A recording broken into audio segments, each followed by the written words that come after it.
And it's working. Okay. We're up and running for 9. Chapter 4, Mishnah 9. And as you will see, I've already got the diagram drawn because this is a complicated situation that we need to cover. Now, does it help? I'm still trying to get a feel for handling some of these types of topics. Does it help better to hear the Mishnah first or for me to give you a little preview of some of the topics? I kind of like the preview. You want the preview? All right, so unless someone says, no spoilers, let me give you the preview. Now, we've talked a number of times about the issue of yibum, levirate marriage, where a man dies and his widow marries his brother, not her brother, that would be bad, but marries her brother-in-law when they were childless, right? The first couple were childless, the man and the woman marries the brother-in-law. We remember that situation. And if the brother-in-law refuses or won't, or for some other reasons, then we do a ceremony known as chalitza. But the thing that happens is, try to pull the cable out. This is our timeline, right? From the moment of death, when the moment that first brother dies, there is already,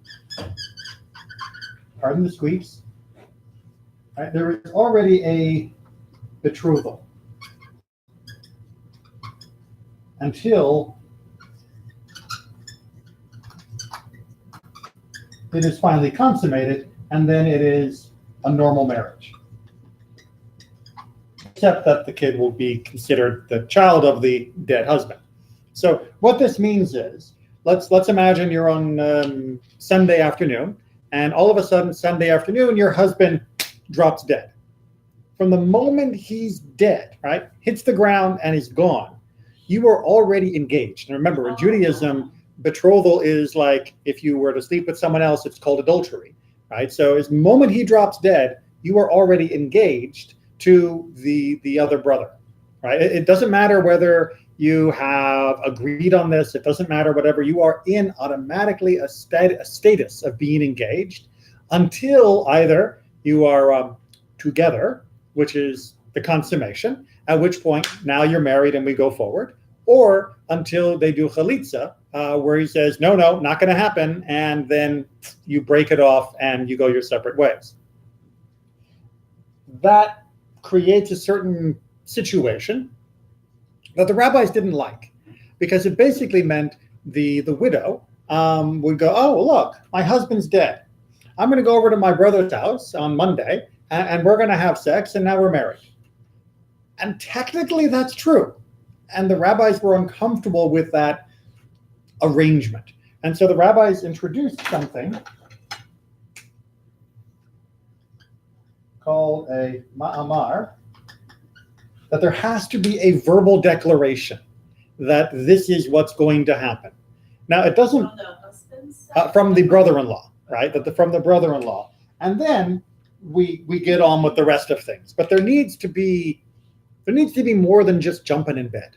There needs to be something official about how this works. That even though technically, yes, if you were on a deserted island and there was no one else around, the red line would be how it's handled. If we're not in those circumstances, we should have this utterance, this declaration that yes, he is going to marry her, and yes, this is the way it's going to work. Make sense? Okay. With that in mind, you can now begin to see, we'll switch to green,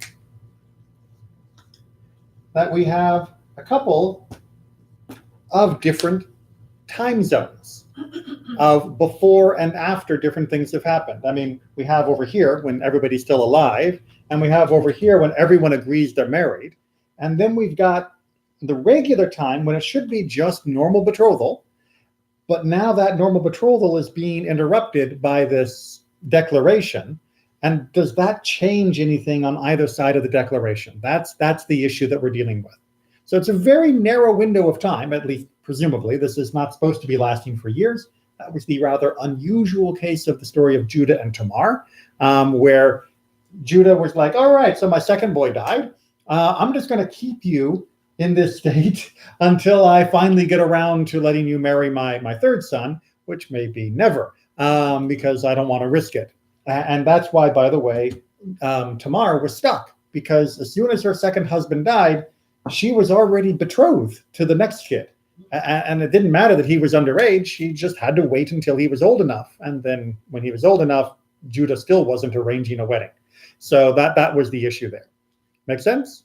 Okay. So with that in mind, we now have a situation where we have 3 brothers and 2 sisters, right? And that matters, right? And that is to say, they're 2 sisters to each other, not to the brothers, right? So we've got Reuben, Shimon, and Levi.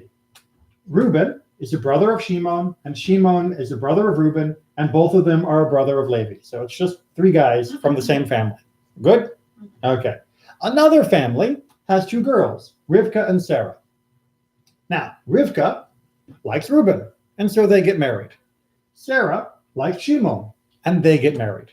So Levi is still a bachelor, but Reuben is married to Rivka, and Shimon is married to Sarah, right? RRSS. I tried to make it easy. Good? All right. Now let's make it complicated with the Mishnah. As we don't have our designated reader, we'll be going around the table. Again, you can always pass if you are uncomfortable reading for the camera. Okay. In the case of 3 brothers, of whom 2 were married to 2 sisters, and 1 was unmarried, if one of the husbands of the sisters died, and the unmarried one betrothed her, Omar, and afterwards his other brother died. All right. So now we got to make sure we have the situation, and then we'll see what Beit Shammai and Beit Hillel say. So the situation is Reuben dies. When Reuben dies, Rivka is now betrothed to him, but they actually do have the ma'amar, right? They do the appropriate step in between the hanky-panky. So they're in this zone here, right? They have not consummated it yet, but they have it in the ma'amar. And then Shimon dies. So what's the issue? Well, if he were already married, if he was here to Rivka, then sorry, Sarah, you can't get married to him, right? It would just be not even chalitza. It would just be he's not eligible because you can't marry the guy who's married to your sister, right? You can't marry 2 sisters. So it would be an ineligible marriage, and therefore chalitza would never even be necessary. It would just be an automatic, you're a widow, bye, go find someone else. So the question is, in this place here, is that enough to bind Levi to Rivka so that Sarah gets bounced or not? It's a gray zone. Exactly right, right? And yes, the chances of this happening are 1 in 1,000, but probably even less than that. But trying to figure out what does this mean is being made clear by having this discussion, right? What does it mean that she was betrothed and they've had a ma'amar? How much legal power does that have? And what does it affect? What does it change of the relationship in this unusual circumstance? Good? All right. Beit Shammai. So Beit Shammai says his wife remains with him, and the other widow is released on the grounds of the law forbidding the wife's sister. All right. So Beit Shammai, we'll try and draw it down here, right? Beit Shammai basically says, exactly. He says this, it's good enough, right? You might as well call it married. It's close enough to being married as to bounce Sarah off, and she doesn't even need to do anything, right? Because if she was ineligible to marry, because it's like marrying the husband of your sister, then it's like they've got a force field around them, and Sarah just bounces off, no chalitza needed, no anything needed. Make sense? Okay, and it makes sense. It's just one tiny step removed from actually being 100% fully married in everybody's opinion. So yeah, that's good enough. Beit Hillel? But Beit Hillel says he should put away his wife with the get and the chalitza, and the wife of his brother he should put away with chalitza. All right.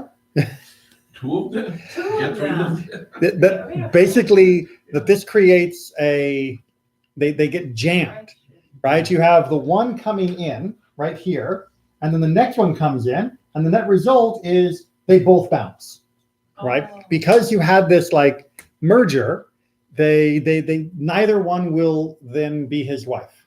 So because she is not yet married to him, right? Technically, the other one is coming in. And because of that, he needs to give her a get because he is betrothed, right? Remember, from the moment you betroth, you need a get, even if you haven't actually gotten married. That's why, there's no point backing out at the first half of the wedding in a Jewish wedding, because you're still going to need a get, even if you back out then. All right, once you've given the ring, we're done, at least as far as gets go, from the get-go. You need a get to go from the get-go. Sorry, it's just the way English works sometimes. That you would need to give a get, and then you would need to do a chalitza to properly finish the bond that was going to be formed. And for the second wife, you would also do chalitza. For Sarah, you would also do chalitza to not be taking her on either. And So what happened to Levi? He's remaining bachelor. he's still a bachelor. Yeah. He's still a bachelor. Poor guy. Nothing left.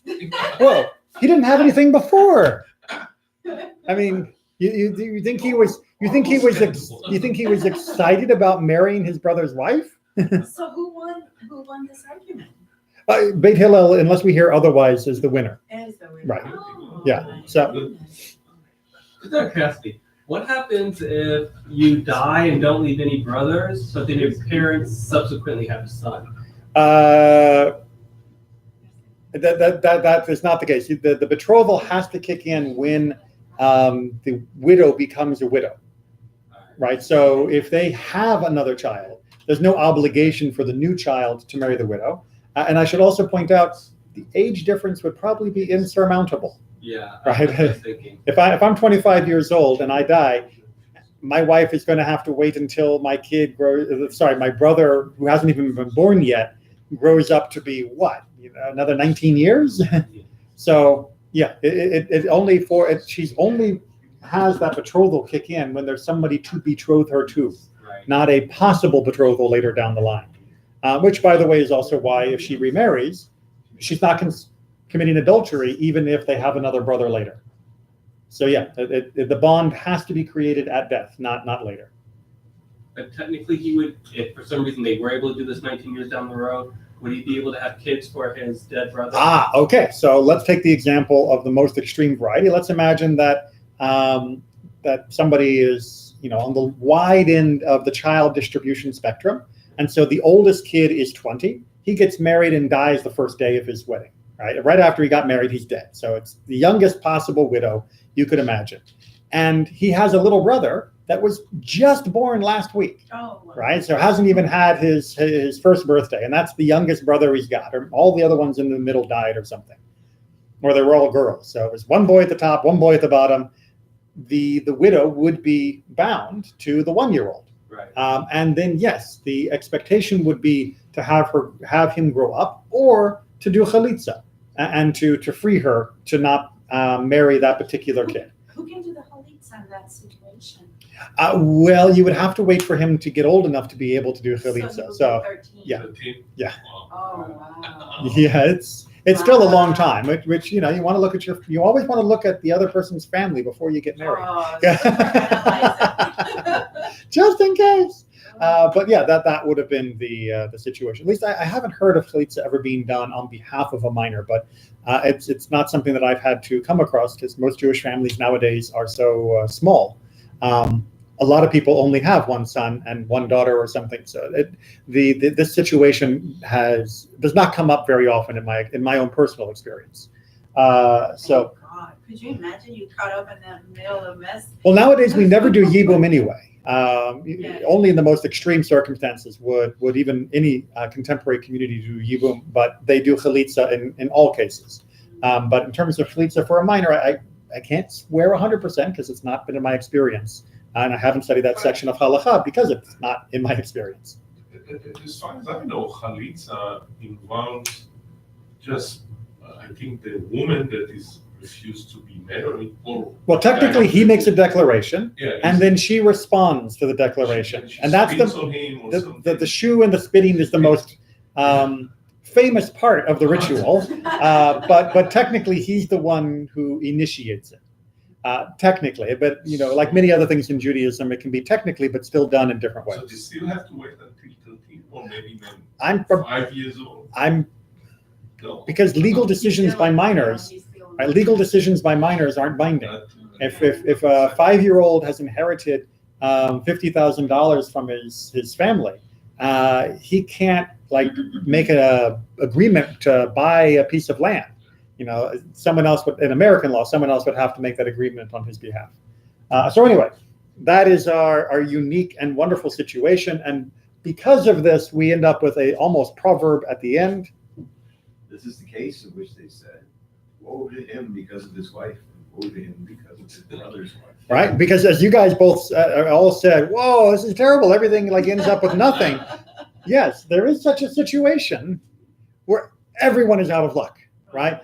They've both lost their husbands. He's lost his brothers. And the chance to build up either of the houses of their two brothers is now also gone. So, yeah, unless he gets, a wife, this family line of Reuben, Shimon, and Levi is gone. Because there's no way to fix that unless he gets married.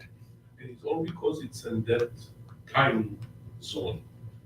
Yes, exactly. So if Rivka had already gotten to this point, right, then Sarah would have bounced. Yeah. But Rivka would stay his wife. Right? That's how that would have worked. The lesson to me looks like when you get into a situation, you just do it quick. Yeah, but who thinks when you're burying Reuben, we have to watch out for Shimon maybe dying too, right? Oh, yeah, but you never know. Unless there's a war. That kind of Unless there's a war, yes. It kind of sort of happened to me because my ex-husband actually had two brothers. Ah. There was 3 of them, and one died 1 year, the oldest, and a year later, the second one died.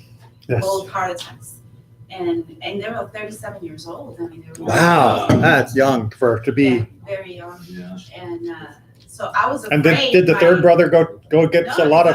that was my ex-husband. Yeah, Thank God he survived. But did he go go to the doctor and say, hey, is there something wrong with our family's hearts? Yeah. Wow. But it's amazing. He was the last one. Right. Yeah, he was Levi in this story. All right. We good? Moving on to 410? Okay. All right. More family relations. We're on Mishnah 410. One who takes a vow not to have intercourse with his wife, Beit Shammai says, after 2 weeks he must divorce her and pay her ketubah. Beit Hillel says, after 1 week. Okay. So if you read through the other sections of Mishnah and Jewish law, or just, the Torah, you'll know that there is an obligation for a husband to be intimate with his wife. And the halakha goes into great detail of exactly how frequent the husband has to be available to his wife. I'll work on another way.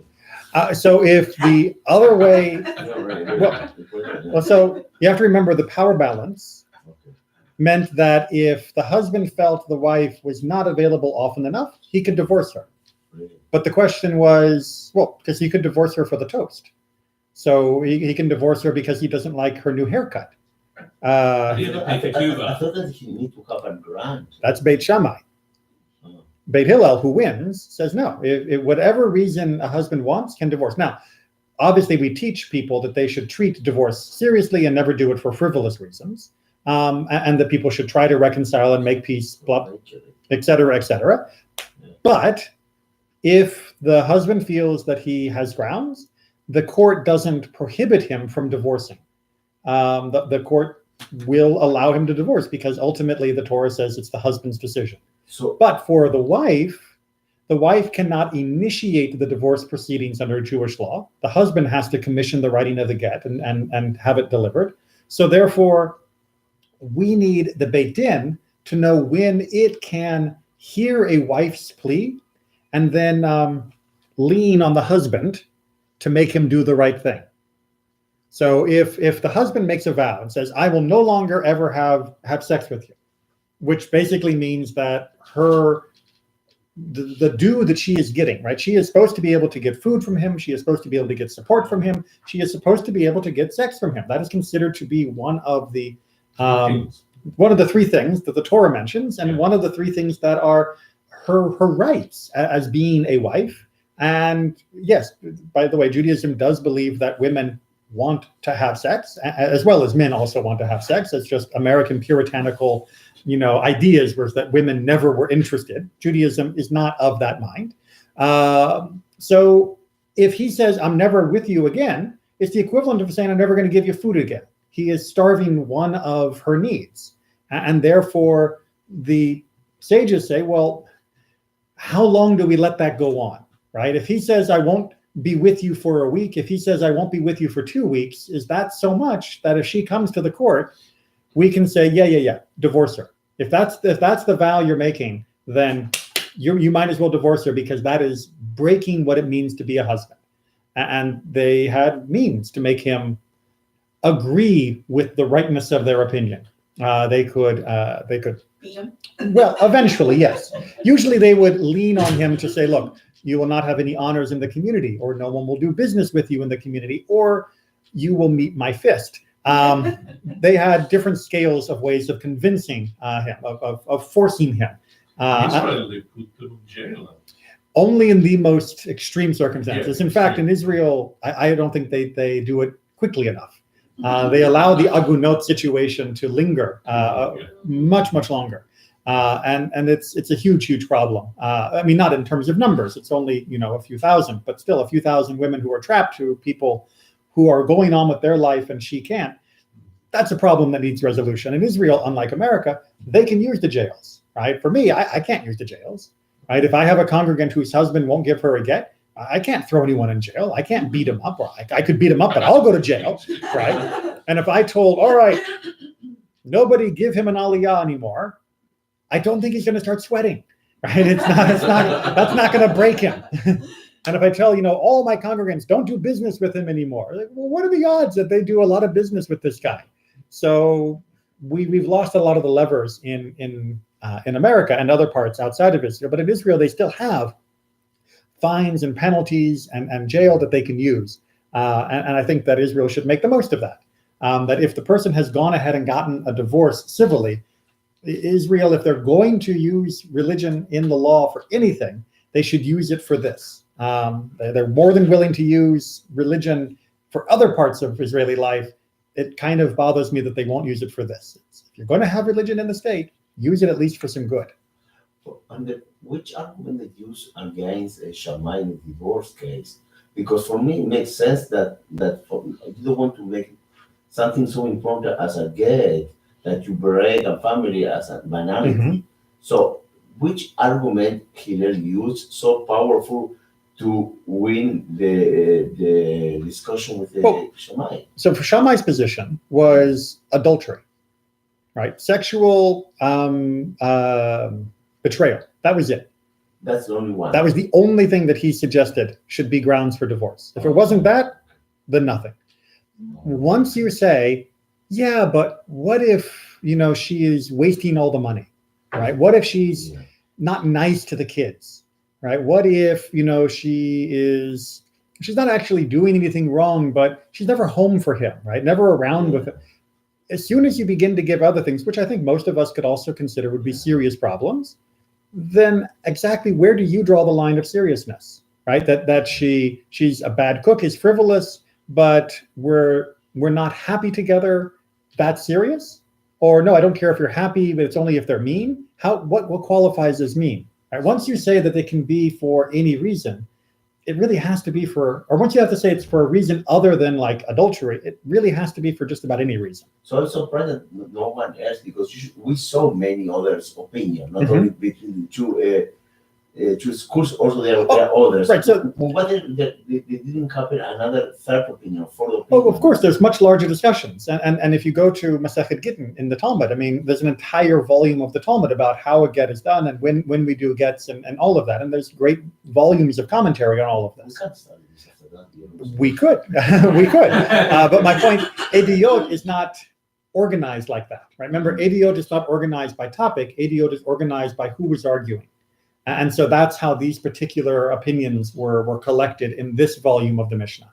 But if you go into, Masechet Gittin, you'll see a lot more detail on all of those topics. And then you get all the other opinions, not only from the Tanaim, but also from the Amoraim, from the later generation of sages, and then commentary, halacha, etc. Yeah, it's okay. I just swore I read something about the female's not allowed to withhold sex from the man. She's not allowed in the sense that it is grounds for divorce, and it's grounds for divorce where she will not get her ketubah, right? So he does not have to pay her the divorce settlement if she has said, "I'm not sleeping with you ever again," right? He can divorce her, and she can be free of him, right, but she doesn't get the cash settlement if that was what she did to make him divorce her. And I thought there was something like she can't even delay going into the mitzvah to make it where he can't. She can't unnecessarily delay going to the mikvah after the monthly cycle, because obviously if she delays, then he still can't be with her. Right. And she can't say, "Oh no, I just didn't have time today," for like a month and a half. That is also not the appropriate behavior. But to flip back on the other thing, again, counter to American puritanical ideas, this brought to you by a country that invented white meat and dark meat because no one wanted to say leg and thigh or breast at the dinner table. That's why we talk about chicken with light meat and dark meat. From there, yes. I never understood why they call this dark meat. For me, it's the same color of the other one. Yes. It is literally because Americans didn't want to say, "Could I have some of the breast at the table?" Because what did you say? I'm serious. I am absolutely serious. This is the same country that used to put skirts on pianos so you wouldn't see the piano legs. Oh. We were a crazy country. Yeah, England had similar ideas, although American always was a little bit more. Remember, the Puritans left England because they weren't strict enough in England, and they came here. I thought the English were imposing the views on the, well, you said Puritan, I said Protestant. Right, but I mean, there were Protestants and then there were Protestants, right? So there were Protestants who, the Oliver Cromwell Protestants who wanted to get rid of dancing music and Christmas, and the British people said no, not really, and those people ended up here. So yeah, we've got a little bit more of the sexual Puritanism in America than in England, and we really have not gotten rid of it, and it's caused a lot of emotional hang-ups in much of our culture, and also has led to the hypersexualization of the genders. But that's a whole nother conversation. In the Jewish world, on the other hand, although we definitely don't want to do the whole hypersexualization running around like roosters and chickens, we do believe that the pleasure between husband and wife is something that both of them have a right to, and both of them will have desire to. And so the question, I'm pointing to the board, but I haven't drawn this timeline. The question is, if the man makes a vow, "I will not sleep with you," how long does that vow have to be before it becomes a nullification of his husbandly duties, that he has betrayed his role as husband, and therefore he should be forced to divorce her? And the two opinions are 1 week versus 2 week. And again, Beit Hillel eventually wins, but who is being stricter? Beit Hillel. Okay, so the definition of strict that we would normally use is it would say Beit Hillel, because he's being stricter in the sense that he allows the husband less room, right? He gives him less time to say, "I won't be with you." So that would be a definition of strict. Or we could say that, the other way, say he's being stricter for the woman, for her rights, right? Not that he's being stricter by taking away his freedom. He's being stricter on behalf of the wife, in the sense that her right to be with her husband needs to be protected more than his right to decide how long he wants to vow about being away from her. But notice that this debate is only about how long it goes, not whether or not a husband can do this, right? Ultimately, if a husband says, "I vow never to be with you ever again," the court will step in and say, "Well, that's way longer than 2 weeks, buddy." So everybody agrees that you have to divorce her and you have to pay her the ketubah. You have to pay her the cash settlement. From where became the week and 2 weeks? What's randomly number? What is? So Because 1 week I can understand like it's a mitzvah like on Shabbat, and 2 weeks what? Because maybe you are sick or she's with a. this is a vow, this is not like voluntary, right? This is not like, I'm sick and I've got pneumonia and I'm in the hospital. This is a vow. I swear I won't be with you, right, for such and such a time. Right? That was a vow. It wasn't because of circumstances. Okay. But since you brought it up, there is a long discussion of how frequently a man has to be available to his wife, and they regulate it according to his work, meaning that the stronger, the more tiring the work, the less frequently he has to be available, right? So if he is totally exhausted from everything, then he only has to be available X. But if he is, a man of leisure, he has to be available every day. So that's why rabbis have so many kids. And actually, rabbis had to be available once a week. That was the minimum for the rabbis, for sages, right? For Talmidim. From where came Hillel? Okay, but why? So why 1 week, right? But why did they settle on 1 week? Well, they settled on 1 week based off the number of. They settled on a number for more generally for people of like once a month, because they settled on how many wives was a person allowed to have who wasn't the king, and they said 4. Four. Oh, 3. 4. 4 was the maximum. Why? Because you could have 1 week, 1 the next week, 1 the third week, 1 the fourth week, and now you're back in time for the rights of the first one again. If you had 5 women, then you would be going 5 weeks in between them, and that means they're each waiting way too long for you to be back with them again. And it doesn't matter how energetic you imagine you will be when you get married. The problem was eventually you might get tired, busy, or otherwise less capable of handling. And the rabbis wanted to keep a maximum of 4 as being the limit, so that you would not be neglecting the physical needs of any of your wives. I should point out, by the way, that the rabbis were not big fans of harems, but they were serious that if you get more than 1 wife, you should be treating each wife the same when it came to maintaining a minimal amount of intimacy. You can't have 1 wife who does the cooking, 1 wife who does the washing, and 1 wife for the bedroom. It's all of them get a turn in the bedroom. When did they prohibit multiple wives then? So ultimately, the Sephardim didn't prohibit multiple wives. We have 4 mother-in-laws. But the Rabbeinu Gershom in the Middle Ages was the one in Europe who, together with the other leading sages of his generation, set it up so that there would no longer be multiple wives, that we could take upon ourselves our own takana, our own voluntary restriction to create within Europe a no multiple wife zone. And that's a whole longer conversation of why he decided to do that. Mostly had to do with keeping up with the Christians. What was his argument? Mostly it was because it looks bad, right? That the Christians only had one wife, and it looks like we are running around with these sexual harems, and that looked bad. The other justification was that even if you didn't feel bound by his takana, was that when you get married, in our modern, and that was their contemporary world, and our modern world continued, when you get married, and you can test this at home by checking, your wife assumed she would be the only one, right? Most people get married these days with the assumption of monogamy, right? That is the pattern the house will be arranged around, that there's not going to be a number 2 a little bit later down the road, or a 3 or a 4. And if she had known that there was going to be a 2 and a 3 and a 4, she wouldn't have been number 1 in the first place. Yeah, but the number 2, she knows that it's number 1. But number 1 is the one that gets uprooted, right? It would be essentially saying that the first marriage was with ta'ut. It was a mistake, right? It was under false pretenses, right? If I marry somebody and I say, "Oh, baby, you're the only one for me," and then 6 months later I say, "Except for her, you're the only 2 for me." Number 1 can say, "Wait a minute, if I had known you were going to get number 2, I never would have gotten married to you. That's like giving me a false ring that's made out of paper, and you told me it was gold."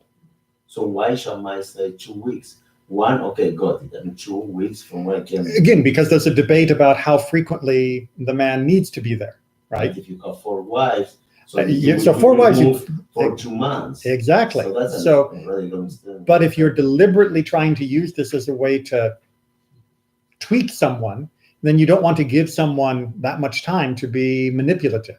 The rabbis were very concerned that someone not use their vows to have this kind of manipulative attitude, which is we on Shabbat when I was doing my devar, we talked about that whole idea of somebody who used a vow about his wife's cooking to the rabbis as a way of trying to manipulate the system of vows and the system of rabbis to try and humiliate everybody involved. And the rabbis didn't like that sort of thing. That was rude. Okay, so shall we move on? Because we might be able to finish chapter 4 today, maybe. But let's continue with Mishnah 10. A woman has a miscarriage on the eve of the 81st day. Beit Shammai exempts her from bringing the offering, and Beit Hillel does not exempt her. Okay, so if a woman has a baby and she needs to bring an offering on the 80th day, if she has a miscarriage, because that's the normal pattern, right? If she has a miscarriage before the 80th day, she doesn't need to bring a separate offering on the 80th day for the miscarriage. 80th. 80. 80. Right. So because the Torah says in Tazria, right, that it's 40 days after for a boy, 80 days after for a girl. So if she gets pregnant right after she gave birth, right, which is not likely, but it can happen.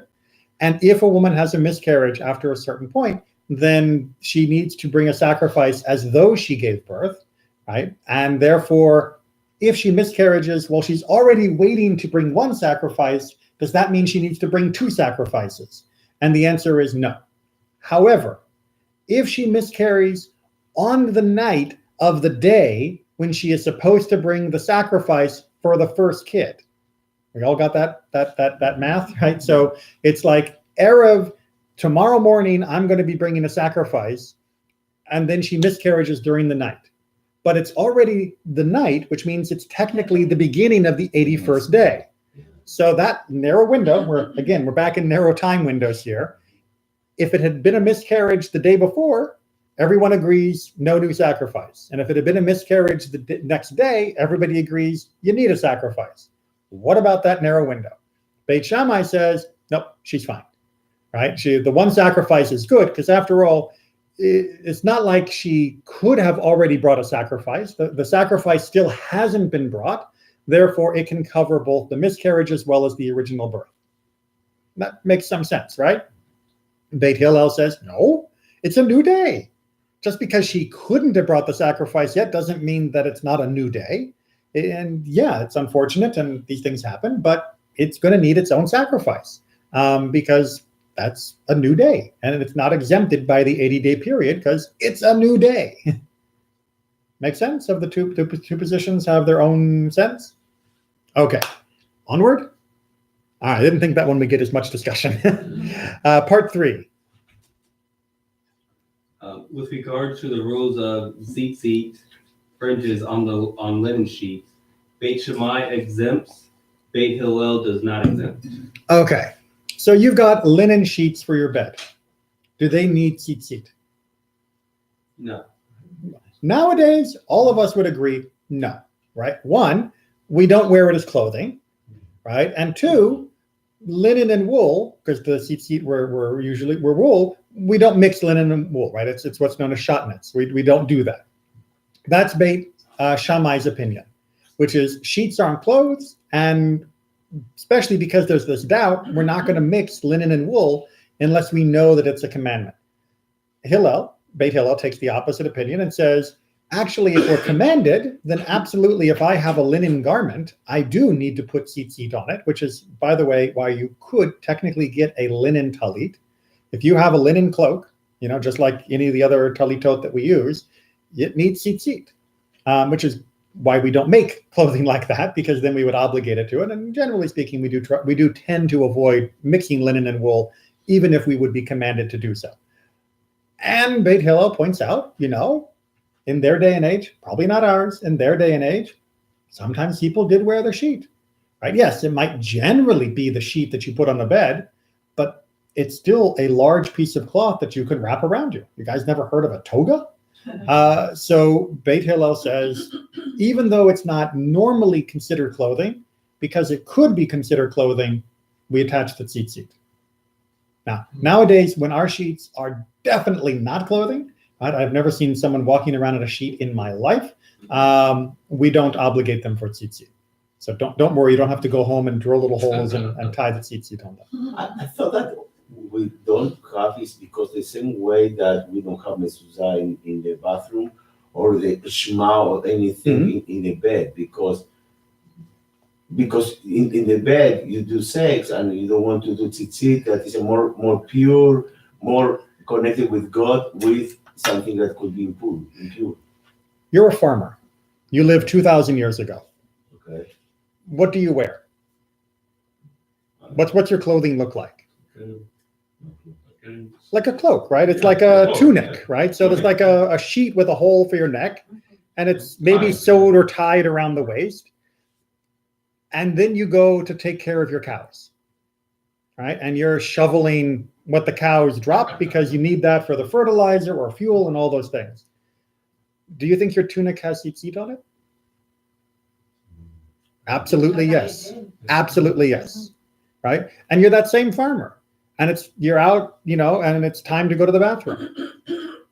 What do you do with your clothes? Do you take all of your clothes off and put them somewhere else and then walk naked to the bathroom? No, you pull up your cloak and you find a tree and you do what people have done for ages. The idea that tzitzit can't go into the bathroom or can't go into a place that's less clean. Like, imagine you've got a nursery with a baby and the baby has a dirty diaper. I can't change the diaper, I'm wearing tzitzit. Good try. Doesn't work like that. The reason why we have hooks outside of our bathrooms here is not because of the tzitzit, but because of the bracha on the atara, on the neck piece. So if the talit doesn't have any bracha, yes, you can come with. Tell me about a talit katan, right? The small talit that you wear under your clothes, right? Do you go to the bathroom in one of those? Yes. Of course, right? But is that still a talit? Well, that's a little debatable based on the size, but if it was big enough, yes, everybody would agree that's a talit. So it gets a little, our relationship to the talit is very different because we don't wear it 24/7. Well, we never wore it 24/7, but we don't wear it in our regular day, right? When you get up in the morning and you look in your closet, you're not picking which talit to wear that day.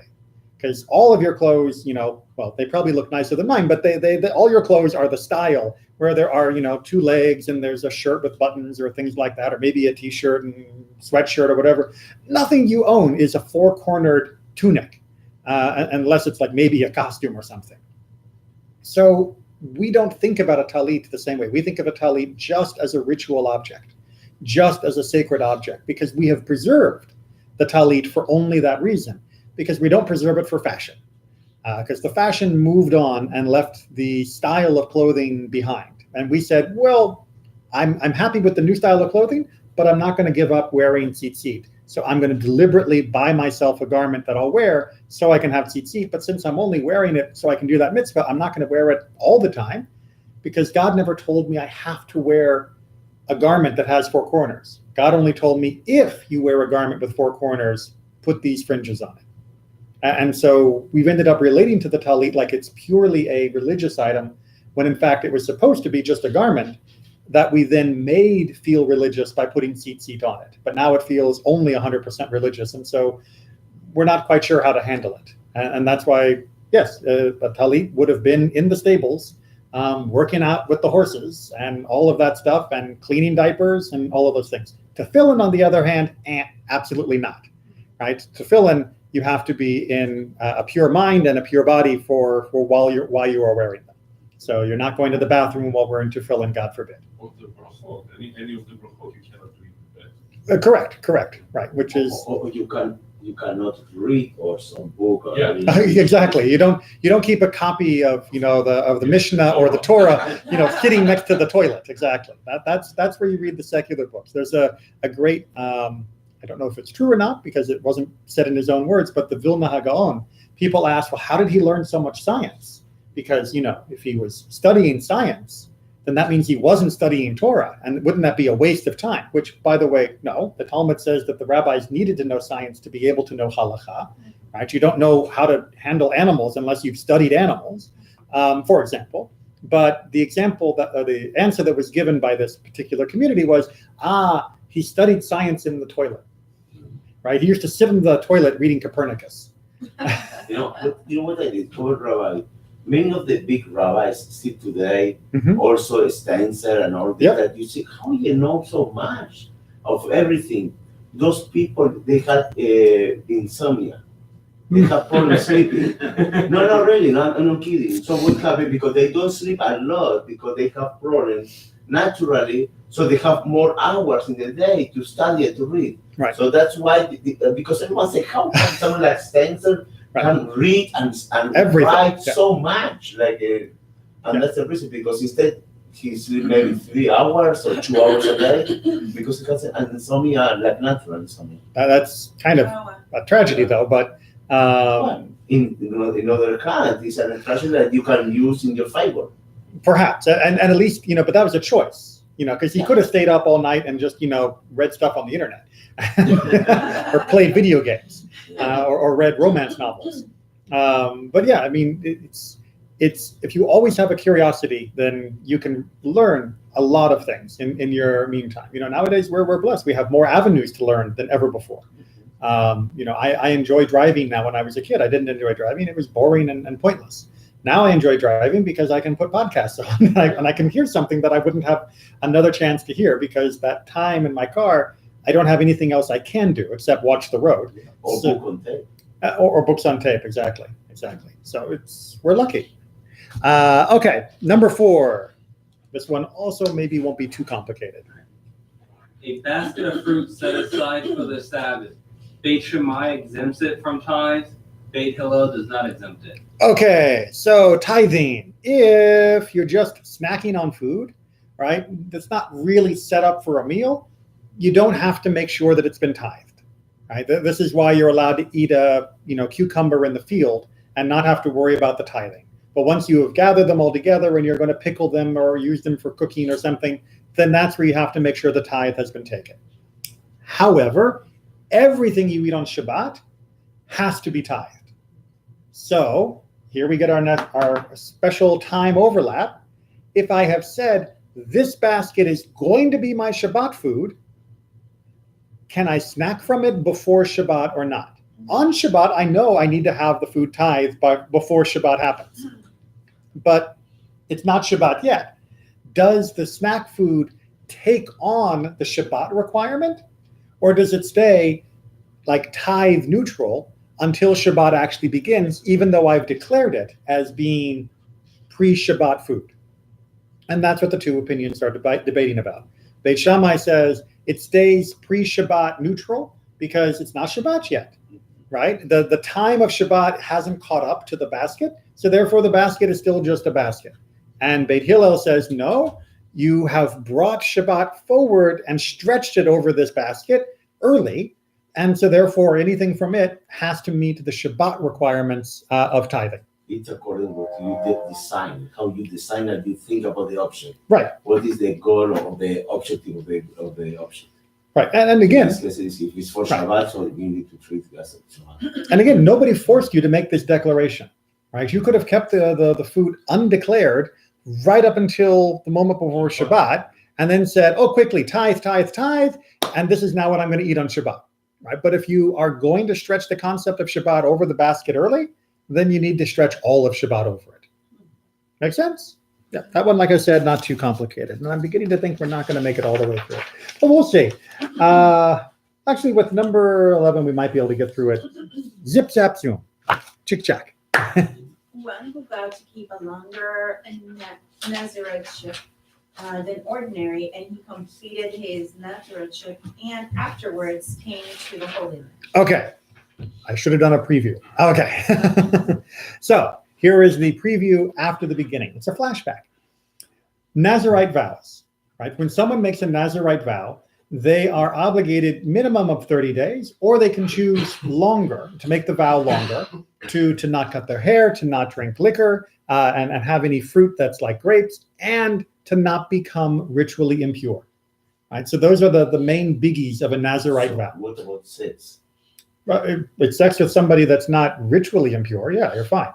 But not during Nido or something, but you wouldn't be allowed to do that anyway.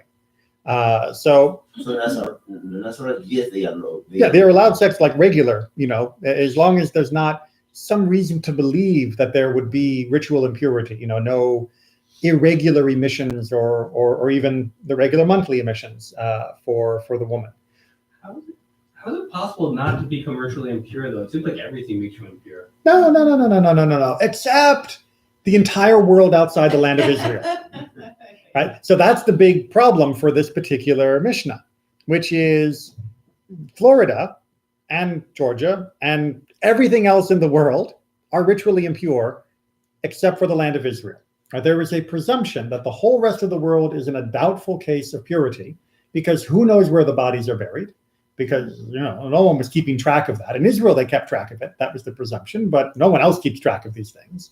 So therefore, who knows where you're standing, whether it's a ritually pure point or not point. So everything outside of Israel, it's ritually impure, kind of.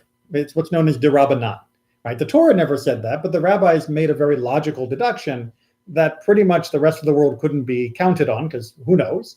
So therefore, everything else out of bounds. Not out of bounds you can't go to, but you're going to be ritually impure if you're there, at least according to the rabbis. So that brings up our problem.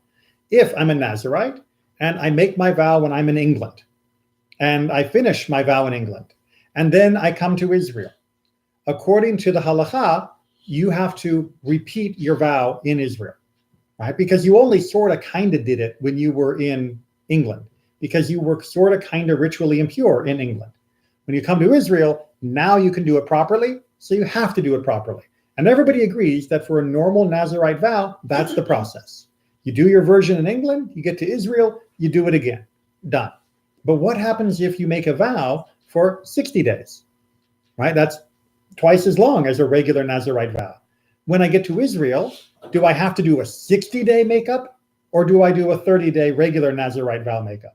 What is the minimum amount of vowing or a vow time that I have to follow when I'm in Israel? Because remember, this is only kind of a makeup vow or makeup performance of the vow, because I did do it originally, and it was only kind of sort of that I couldn't do it right outside of Israel because of the issue of the ritual impurity, the suspected impurity of the rest of the world. Okay, so that's the question. And did we get what Beit Shammai said? No, I don't think we said that. Beit Shammai says? The Shammai says he must be a Nazirite only 30 days. All right, he says, look, just do the minimum of what a Torah says is a Nazirite vow, and we're good, right? It doesn't matter even if you had a much longer vow, this is good enough. On the other hand, But Beth Hillel says he must be a Nazirite, the full-time vowed as in the beginning. yep, if you said 60 days, you're doing 60 days again, right? Because that was your vow, right? It's not a question of makeup or non-makeup. This is now your chance to do it for real. And if you're going to make a vow and say, I will be a Nazirite for 60 days, then when you finally get the chance to be a Nazirite for 60 days, quite literally, by God, you're going to be a Nazirite for 60 days. Okay, I agree more with Shammai and Hillel because Not the first time. No, actually no. Remember, So- Beit Shammai weren't dummies. No, You don't have to be humble about it. It's still a good group. no, but because we learned in the past that you follow the tradition of your place where you born, your Mhm. community.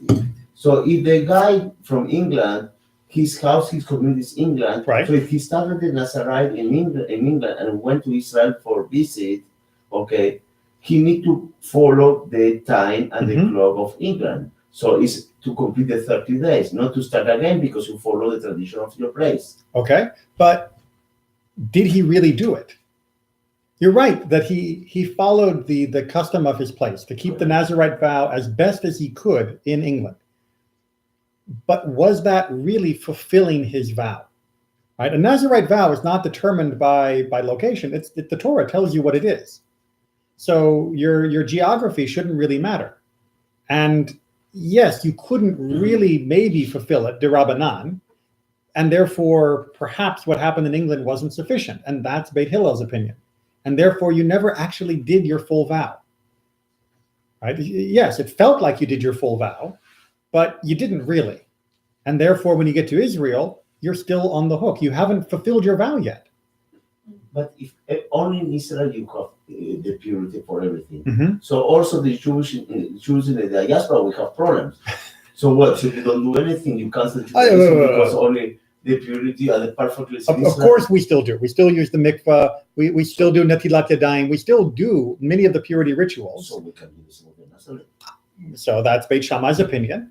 But Beit Hillel's opinion is to say, yes, but you didn't really fulfill it. And a vow is different than following the other mitzvot, right? When you go to the mikveh after Nida, right, you are fulfilling the mitzvah. You did 100% of what you were supposed to do. Mm-hmm. And it's not our fault that as soon as you step out of the mikveh, you're ritually impure again because you're outside the state of Israel or the land of Israel. That's fine. But for that split second, you did fulfill the obligation of mikveh after that period. You never, according to Beit Hillel, can say 100% you fulfilled your Nazirite vow when you were abroad. And remember, Beit Shammai kind of agrees with that. But the difference between Beit Shammai and Beit Hillel is Beit Shammai is willing to say, just give us the minimum. And that's good enough because you kind of sort of probably did when you were abroad. And Beit Hillel says, no, you kind of probably sort of didn't. And therefore we need the full thing all over again. They're not arguing about whether you need a makeup. They're only arguing about how long it is.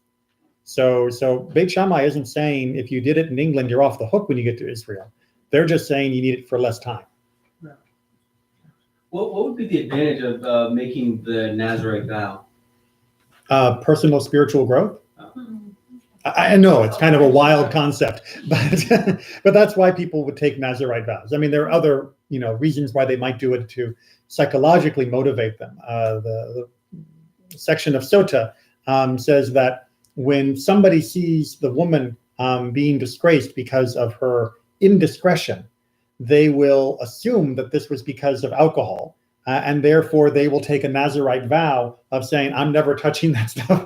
I'm not going to drink for another month because I realize how dangerous it can be. Right. So there were people who often used it as a remedy to avoid bad behavior. But generally speaking, it was a spiritual undertaking. It was a way of committing yourself in a particular manner that gave a spiritual opportunity. And by the way, it's something we don't encourage people to do in these days. Yeah, because also in the case of Shimshon, he was forced by the parents. He didn't. Shimshon is such a special case. Yes, and for yes. life, not for 30 days, but he was forced. And so did a terrible job of it. Also, can you force someone to take the vow? No. It was always voluntary. So how the book was canonized? There are so many problems. Because that was what was the Malach told him, right? It wasn't his parents' idea; it was God's. So we read last week. We read the week before last in Yitro that we're not supposed to make any images of anything in heaven or on earth. And this week, what are we putting on top of the Aron, on the ark? The Keruvim, right? The angels. But we just read in the issue of Shatnez, right, that God told us don't mix wool and linen, but God told us put tzitzit on all of your clothes, even if the tzitzit are wool and the clothes are linen. So God is allowed to not make exceptions, but to define the law so that there are certain things that we see as being contradictory, but from God's point of view, it lines up okay. And those are the chukim, right? We go along with those because God said it, but we would never make such a declaration, right? But that's why Shimshon is such a special case and why we don't have a history of other Jewish mothers making their babies Nazirites before they're even born. Thank God. How strict were these vows supposed to be followed? Because of the book of Samson, yeah, he really doesn't break the vow until he cuts his hair. Well, he doesn't get penalized for it. Sorry. I think he first of all, going into battle and killing people Right. immediately is going to bring you into contact with bodies. Right. So that right there is a big I'm problem. gonna say penalized though. What he eats in many places is a big issue, right? What he drinks in many places is a big issue. Right. So and the issue of the impurity of the Philistine women that he was sleeping with is a big issue. Yeah. So yeah, he was not an example of a good But Nazarite. it never comes up about him breaking the vow until the hair. The hair again wasn't a question of breaking the vow, because after all, the hair wasn't cut by him. The hair was cut against his will. Right? Of all the ways he broke the vow, Yeah. that was the only one that he didn't agree to. Right? All the other things he did on his own choice. The cutting of his hair was the one thing that they actually did against him. Right? And so that's not the one that like actually punished him. So the story of Samson is a much longer conversation, because how the rabbis try to understand what he did and what he shouldn't have done, and how it reconciles, and the idea that the strength was the source of his power was not actually the idea, it was simply a symbol that was of the strength that he had. It is beyond what we can discuss tonight. Because I think we're going to go ahead and try and do a little more on the Nazarite, and we're going to have to wrap this up soon. Where are we? Part 2. Yeah. One who has two groups of witnesses who testify about him. This testifying that he vowed 2 Nazariteships, and this testifying that he vowed 5. Right? So the guy shows up and they say, how many Nazarite vows did you do? And he says, I didn't do any vows. And he got 2 guys over here and says, oh, yes, he did. He vowed that he would do Nazarite twice. And he got 2 guys over here who says, oh, yes, he did. He vowed that he'd do Nazarite 5. How do we rule? Right? We've got witnesses, and we follow the testimony, but we've got 2 groups of witnesses. One that says 5, one that says 2. They're both valid sets of witnesses. They just happen to disagree with each other. So what do we make the guy do? How often can you make a vow? Nowadays don't, but back then, yeah, you could do it a lot. Yeah. So you can do You could one be a- at you a could- consecutive, yeah, you could or be a need hip- to you- have a break of a month. Well, you had to leave at least enough time to cut your hair, to bring the sacrifice, and all of that. So there had to be at least some time, because otherwise you wouldn't be able to fulfill the first vow if you weren't cutting your hair and doing all of that. So there did have to be a little bit of a lull, but I don't remember if they gave a specific, cool down period. But yeah, so anyway, 2 verses 5, 2 groups of witnesses. How do we rule? Answer first from Shammai. But Shammai says their testimony is divided, and there is no obligation to perform Nazarite. Right? So Beit Shammai says they both disagree, therefore he has no obligation. Even though one says 2 and one says 5, they don't agree. So if you have 2 groups that disagree on what they witnessed, neither group is believed, because they both seem to be mistaken. Even if the 2 are maybe part of the 5. And Beit Hillel says, Yeah, but Hillel says within the 5, 2 are included, so that he must be a Nazarite twice. which is to say they're not arguing if he vowed, they're only arguing how long. And one said 2 and one said 5. Okay, maybe the 5 are mistaken, maybe the 2 are mistaken, but they're at least agreeing on the 2. Yeah. Implicitly, when you say he vowed for 5, you're also saying he vowed for at least 2. Because you don't get the 5 without going past 2. Yeah. So therefore, at a minimum, we can say there is consensus on 2 periods of Nazaritehood. And so that was how Beit Shammai, Beit Hillel ruled. And there's a certain, understandableness to that, right? If you have 2 groups of witnesses, and one group says, that guy stabbed him, and the other group say that guy punched him, both groups agree that he assaulted him, that there was a fight.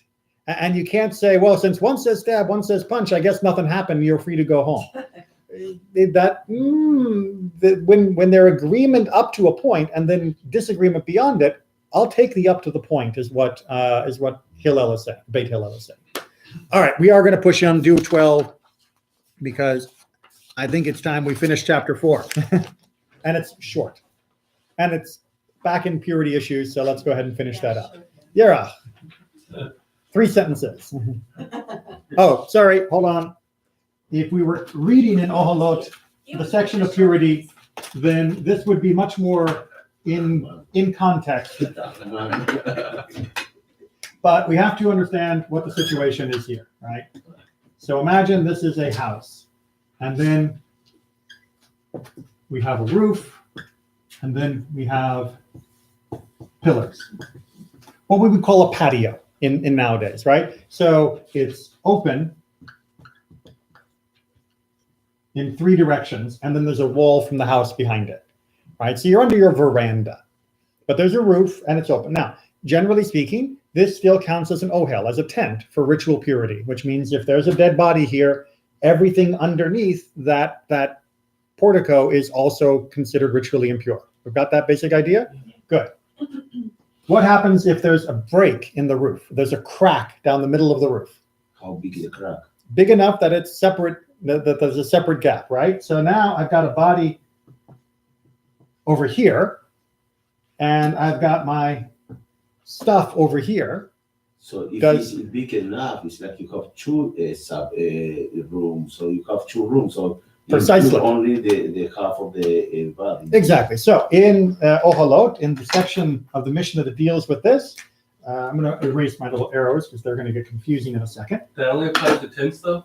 No. Any building structure, etc. So like this room, if you imagine that was the wall, and then that was empty, and then we had this resting on pillars, right? If someone died in the room, everything in the room would be ritually impure. But if there was a big crack in the middle of the ceiling, and this side of the room was over here, was away from where the body was, this side of the room would not be ritually impure. The idea being that the ritual impurity bounces, but when it hits the gap, it disappears and doesn't continue to go, right? So that's the basic principle that we've got here. Good, and that your intuition is perfect.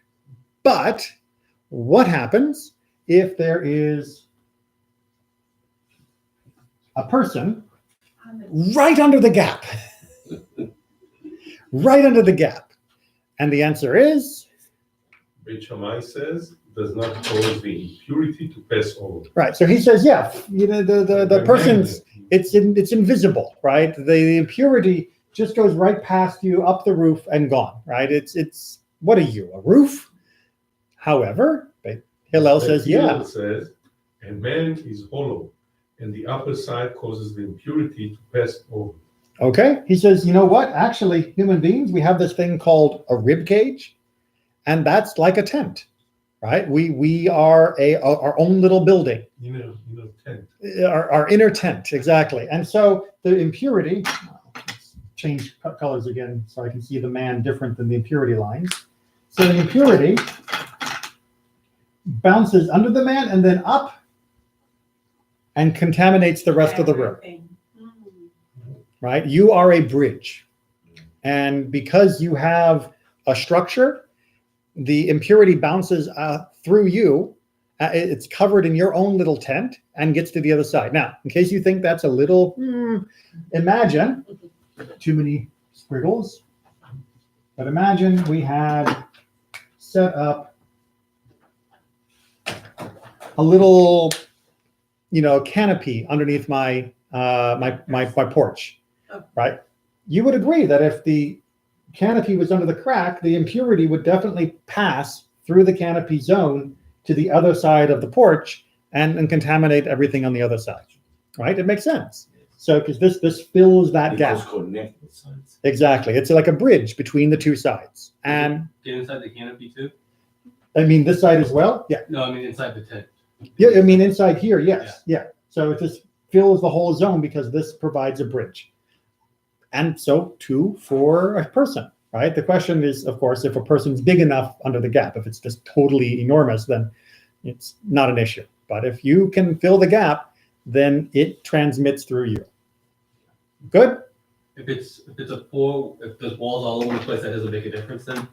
If it's walls all over the place, then it's considered one full structure, and that you can't be divided into another structure, right? It's a full room. The whole issue with this is that this other half is like a different zone entirely because it's not surrounded by everything.